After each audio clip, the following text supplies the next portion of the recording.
Aksi intoleransi terhadap rumah ibadah masih terus terjadi.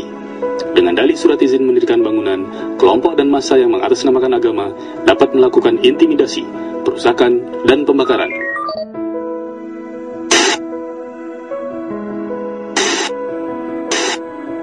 Pemirsa, hari ini terjadi lagi bom bunuh diri di Indonesia. Bom tersebut meledak di salah satu rumah ibadah di Solo. Akibat kejadian itu, seorang anak muda tewas mengenaskan, diduga sebagai pelaku bom bunuh diri. Belasan orang terluka. Apa yang sedang terjadi di negeri ini? Aku harus mencari jawabannya.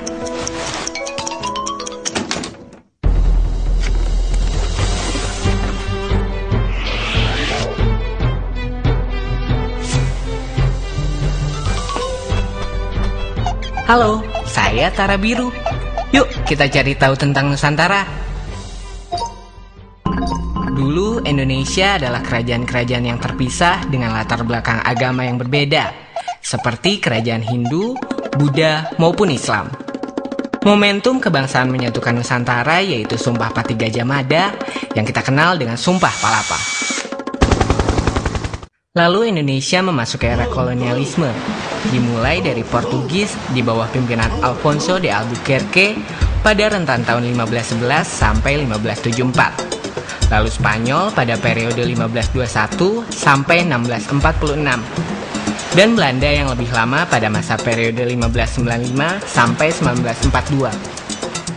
Tahun 1908, sekelompok pemuda mulai berjuang melawan penjajah. Tahun 1928, ide untuk bersatu melahirkan Sumpah Pemuda.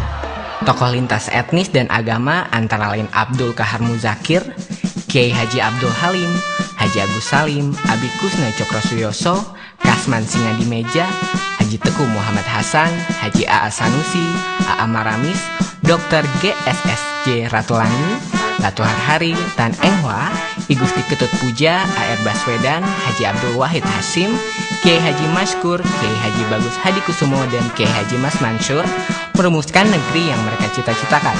Atas semangat persatuan dan kesatuan tanpa memandang kelompok mayoritas atau minoritas, lahirlah Undang-Undang Dasar 1945.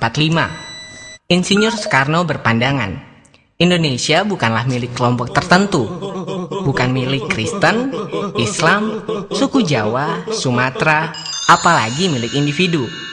Indonesia adalah milik seluruh warga negara Indonesia.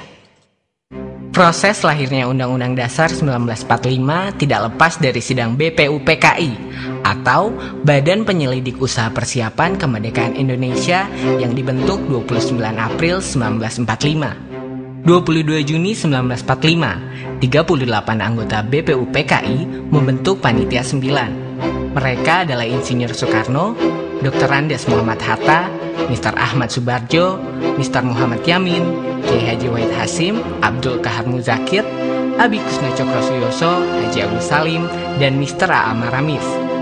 Panitia ini kemudian merancang Piagam Jakarta yang akan menjadi naskah pembukaan Undang-Undang Dasar 1945. 18 Agustus 1945, rumusan ini disahkan oleh Panitia Persiapan Kemerdekaan Indonesia atau PPKI. Pengesahan ini dikukuhkan oleh Komite Nasional Indonesia Pusat atau KNIP yang bersidang pada tanggal 29 Agustus 1945.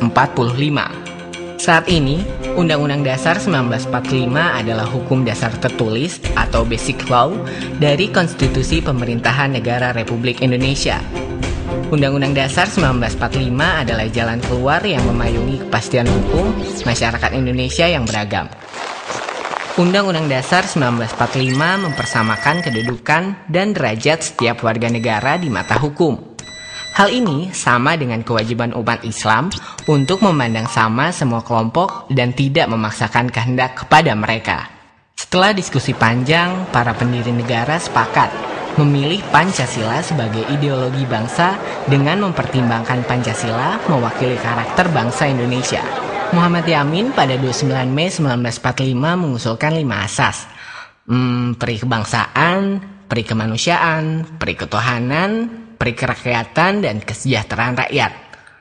Lalu Supomo pada 31 Mei 1945 mengusulkan asas persatuan, keseimbangan lahir dan batin, kekeluargaan, keadilan rakyat, dan musyawarah. 1 Juni 1945, Insinyur Soekarno mengusulkan 5 asas Pancasila, yaitu nasionalisme dan kebangsaan Indonesia, internasionalisme dan perikemanusiaan, mufakat dan demokrasi, kesejahteraan sosial, serta ketuhanan yang Maha Esa.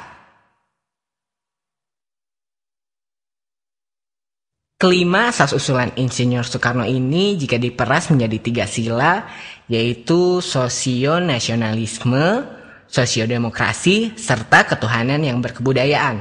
Dan jika diperas menjadi 1 sila, yaitu gotong royong. Ini menggambarkan karakter bangsa Indonesia. Pancasila melahirkan sistem demokrasi terbaik bagi Indonesia, yang memiliki keragaman kelompok masyarakat dan keyakinan beragama. Demokrasi Pancasila dapat menekan upaya kelompok-kelompok yang ingin menerapkan agama sebagai ideologi bangsa. Ketakwaan terhadap Tuhan tidak hanya sebatas ritual, tetapi juga bagaimana kita berakhlak baik kepada orang lain yang berbeda.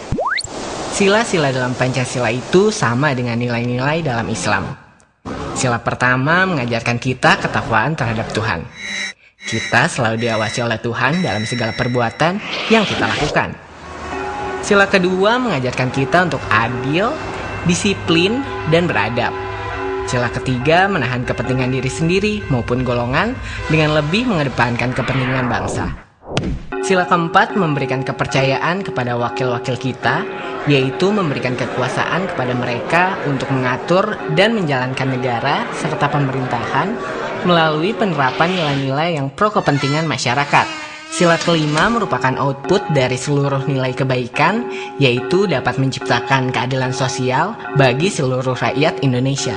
Keanekaragaman adalah ketentuan dan anugerah yang diberikan Allah Subhanahu wa Ta'ala. Ini sesuai dengan karakter Islam sebagai agama rahmatan lil alamin, menyebarkan kebaikan untuk seluruh alam. Perwujudan keanekaragaman inilah yang terwakili dalam slogan Bhinneka Tunggal Ika. Kawan-kawan, perpecahan mengancam bangsa kita. Eksistensi Islam tumbuh dan terus berkembang hingga kini karena Islam menyesuaikan dengan kondisi yang ada pada setiap negara. Syariat Islam tidak bertujuan mendirikan negara Islam, melainkan bagaimana kita membangun sebuah negara dengan menjalankan nilai-nilai Islami yang syarat akan kebaikan. Jika sekelompok orang ingin mengganti konstitusi hukum kita dengan syariat Islam, itu bukan jalan keluar yang bijak bagi Indonesia yang heterogen. Pada masanya, Rasulullah membuat piagam Madinah yang berisi kesepakatan damai, menerima perbedaan, menghormati agama lain, dengan memberikan jaminan keselamatan dan perlindungan dalam menjalankan ritual keagamaan mereka. Itulah agungnya Rasulullah.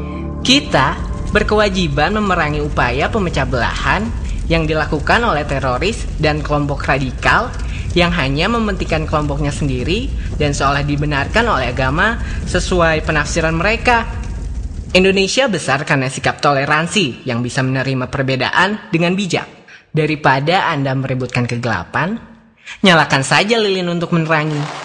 Lebih baik kita berpikir untuk mencari solusi daripada saling menyalahkan.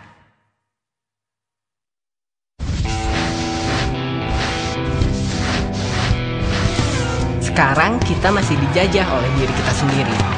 Selama kita belum bisa bebas dari budaya kekerasan, Indonesia kini masih terancam oleh perpecahan, kerusuhan, konflik antar kelompok dan golongan, hingga aksi radikal dan terorisme yang telah menelan banyak korban. Banyak yang memandang Indonesia dari sisi negatif dan lupa bahwa Indonesia memiliki banyak sisi positif. Yuk kita coba lihat Indonesia dari kacamata luar. 9 Juli 2011, sebanyak 5.100 warga Amerika, Peru, Argentina, dan negara-negara lainnya berkumpul di Monumen Nasional Washington, Amerika. Mereka peserta pemecah rekor dunia dengan pemain angklung terbanyak di dunia yang dipimpin seniman angklung Indonesia, Daeng Ujjo. Saat ini, angklung mendapat pengakuan oleh UNESCO sebagai warisan dunia. Nah, komposer terkenal Ben McCreary yang pernah menjadi komposer dari soundtrack TV Battlestar Galactica menggunakan alat musik gamelan sebagai pengisi suara untuk video game Socom 4. Seorang pria dari London, Matthew Cohen, mempelajari wayang dan menjadi dalang yang cukup handal. Ia mengajari mahasiswanya di London dengan mata kuliah khusus pewayangan.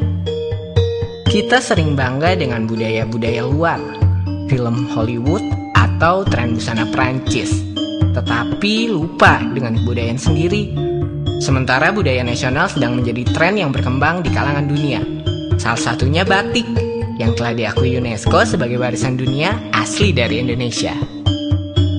Selain kekayaan budaya yang membanggakan, sejumlah anak bangsa mengharumkan nama bangsa dengan prestasi dan karya-karyanya.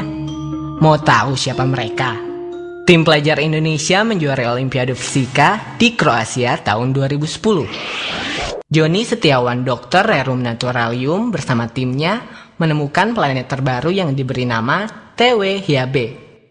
Nelson Tansu menjadi profesor termuda di bidang electrical engineering di Amerika Serikat pada usia 30 tahun. Rini Sugianto menjadi animator utama film produksi Hollywood The Adventure of Tintin. Sampai penemu teknologi 4G berbasis OFDM, yaitu Orthogonal Frequency Division Multiplexing, juga dimiliki oleh anak bangsa bernama Profesor Dr. Khairul Anwar. Sebagai generasi muda, apa yang harus kita lakukan? Ya, kita harus berprestasi dan menghargai perbedaan. Dengan melihat Indonesia dari kacamata yang lebih luas, kita tidak hanya melihat keburukan yang ada di Indonesia saja. Nilai-nilai Islam adalah perekat universal. Itulah yang dinamakan nilai-nilai Islam dengan semangat keindonesiaan. Tongkat estafet perjuangan sekarang berada di tangan kalian. Jihad masa kini adalah menghilangkan budaya kekerasan, mempertahankan persatuan dan kesatuan bangsa, meningkatkan kompetensi masyarakat melalui perbaikan mutu pendidikan, kesejahteraan, perekonomian, maupun hubungan sosial. Jangan mau terjebak dengan kefanatikan golongan atau kelompok tertentu yang membutakan hati dan meremehkan orang lain. Kalian adalah agen perubahan sosial bagi Indonesia yang dapat meneruskan nilai-nilai positif budaya Indonesia. Pemuda Indonesia, ayo bangkit!